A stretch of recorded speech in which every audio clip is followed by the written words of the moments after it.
सर्वप्रथम सर्वांना श्री स्वामी समर्थ.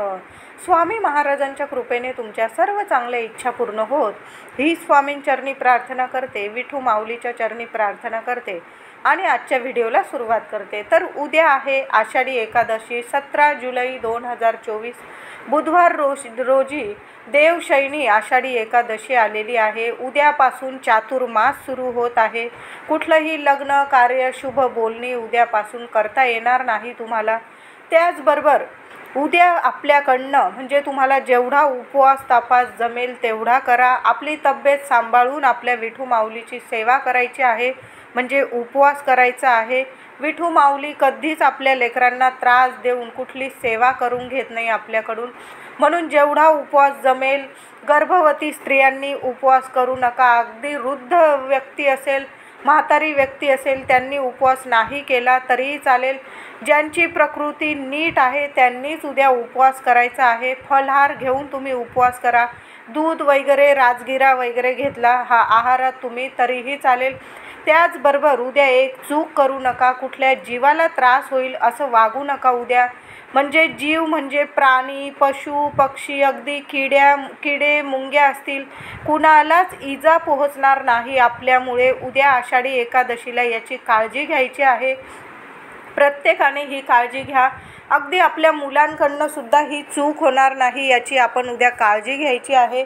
त्याचबरोबर उद्या लवकर उठायचं आहे. आपल्या विठू माऊलीची सकाळी अगदी 8 ते 8:30 जवळजवळ 9 वाजेपर्यंत आपल्याला सकाळी अगदीच झालं तुम्हाला खूप वेळ तर 10 वाजेच्या आत आपल्याला विठू माऊलीची, रुक्मिणी मातेची, माता लक्ष्मीची, श्री हरी विष्णूंची पूजा करायची आहे. पंचामृताने, दुधाने, आपल्या कच्च्या दुधाने त्यात थोडी हळद किंवा केशर टाकून अभिषेक घालायचा आहे. पिवळं किंवा लाल कापड अंथरायचं आहे देवघरात. त्यावर तांदळाची रास करा किंवा तिळाची रास केली, तुम्ही पांढरे तीळ असतील तुमच्या घरात त्याची रास केली, त्यावर आपल्या देवांची मूर्ती स्थापन करायची आहे. गणपती बाप्पाला सोडून आणि भगवान शिवशंकरांना सोडून तुम्ही सर्व देवी देवतांना तुळस अर्पण करायची आहे. तुळस अर्पण करताना 11, 21, 51, 108, 1001 अशा विषम संख्येमध्ये तुम्हाला तुळस अर्पण करायची आहे. प्रत्येक पान अर्पण करताना ओम नमो भगवते वासुदेवाय नमः, नाहीतर ओम नमो नारायणाय नमः, विठू माऊलीचं नाव घ्या, श्री हरी विष्णूंचं नाव घ्यायचं आहे आणि तुळस अर्पण करायची आहे. मंदिरात गेला तिथं सुद्धा तुळस अर्पण करा आणि मंदिरातून येताना खाली हात येऊ नका. तुम्ही तुळस वाहून आलात तर 2 तुळशीची पानं का होईना घरी घेऊन यायची आहे. तुम्हाला संतान प्राप्ती होत नसेल, नोकरी नीट लागत नसेल, पगारवाढ होत नसेल, शत्रू त्रास देत असेल, मुलाबाळांची प्रगती थांबली असेल, आर्थिक प्रॉब्लेम असेल, प्रत्येक समस्येवर हा उपाय म्हणा, सेवा म्हटली तुम्ही तरीही चालेल. मंदिरातून येताना 2 तुळशीची पानं बरोबर घेऊन यायची आहे आणि दुसऱ्या दिवशी द्वादशीला जेव्हा तुम्ही उपवास सोडणार आहात तेव्हा ती 2 तुळशीची पानं प्रसाद स्वरूप तुम्हाला खायची आहे. पती पत्नीने दोघांनी मिळून एक पान ग्रहण केलं तरी चालेल, मुलांना तरीही चालेल. ज्यांना संतान प्राप्ती होत नाही त्यांनी विठ्ठलाच्या पायाजवळील पान पुरुषांनी खायचं आहे आणि रुक्मिणी मातेच्या पायाजवळील पान, चरणाजवळील पान, प्रसाद म्हणून घरी आणलेलं पान ते महिलांनी खायचं आहे, ज्यांना संतान प्राप्ती होत नाही त्यांनी. आणि जर तुम्हाला मुलं बाळं आहे, तुम्हाला मुलांच्या प्रगतीत वाढ पाहिजे असेल, खूप मुलं तुमची प्रगतिशील झाली पाहिजे असं वाटत असेल तर आईने विठू माऊलीच्या चरणाजवळील 1-2 तरी तुळशीची पानं घेऊन या आणि मुलांना प्रसाद ग्रहण करायला सांगा. मुलं तसंच खात नसेल, चहात वगैरे तुम्ही टाकून दिलं तरीही चालेल.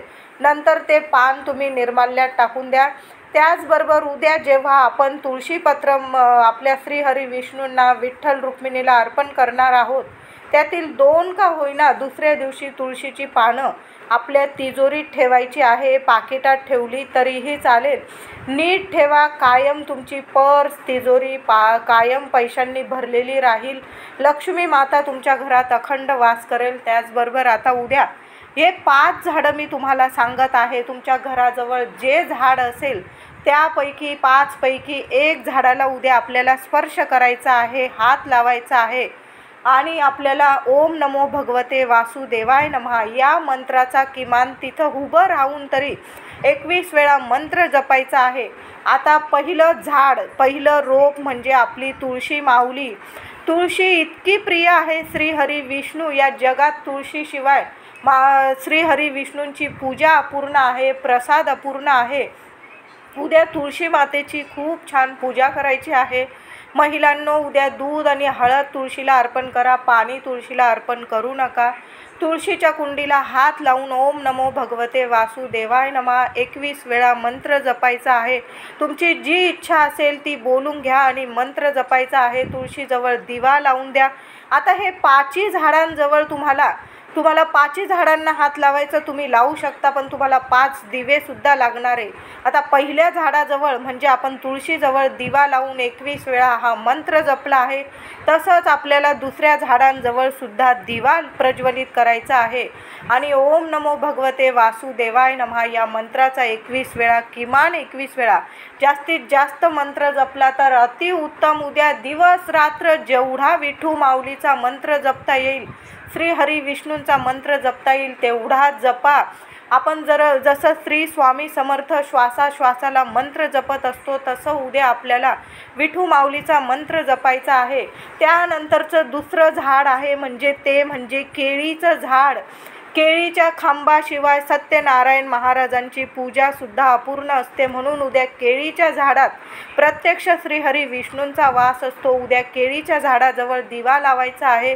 दिवा तेलाचा लावा, तुपाचा लावा, पण एक दिवा प्रज्वलित करायचा आहे. जरा लांब लावा. कुठल्याही झाडाला इजा होईल असं लावू नका. जरा लांब लावला चालेल. आता पाऊस वगैरे असेल तर मग नाही लावला तरी चालेल. खूप वादळ असेल, वारं असेल, राहतच नाही आहे दिवा, मग तुम्ही फक्त स्पर्श करा आणि तिथं उभं राहून किमान 21 वेळा हा मंत्र जपायचा आहे श्रीहरी विष्णूंचा. तिसरं झाड आहे पिंपळाचं झाड. पिंपळाच्या झाडाजवळ जाऊन तुम्हाला 11 किंवा 21 प्रदक्षिणा मारायच्या आहे. ओम नमो भगवते वासुदेवाय नमः. त्याचबरोबर लक्ष्मी मातेचं सुद्धा स्मरण करायचं आहे. पिंपळात सर्व देवी देवता वास करतात. लक्ष्मी नारायणाचा प्रत्यक्ष वास पिंपळात असतो. पिंपळाला खरं शनिवारीच हात लावायचा असतो, पण उद्या आषाढी एकादशी स्पर्श केला काही हरकत नाही. पिंपळाला सुद्धा स्पर्श करा आणि ओम नमो भगवते वासुदेवाय नमः या मंत्राचा किमान 21 वेळा आपण जप करायचा आहे. चौथं झाड आहे वडाचं. वडाच्या झाडात प्रत्यक्ष श्री स्वामी समर्थ वास करतात. महाराजांचा दरबार भरत असतो. आपल्या वडाच्या झाडात प्रत्यक्ष शिवशंकरजी, श्रीहरी विष्णू, ब्रह्मा, प्रत्यक्ष दत्तगुरु महाराज वास करतात. श्रीहरी विष्णू वास करतात. झाडाच्या पानं, मुळं, सगळं म्हणजे इतकं पवित्र झाड आहे वडाचं झाड. त्या वडाच्या झाडाजवळ सुद्धा तुम्हाला ओम नमो भगवते वासुदेवाय नमः या मंत्राचा जप किमान 21 वेळा करायचा आहे. आता 5वं झाड आहे ते म्हणजे आवळ्याचं.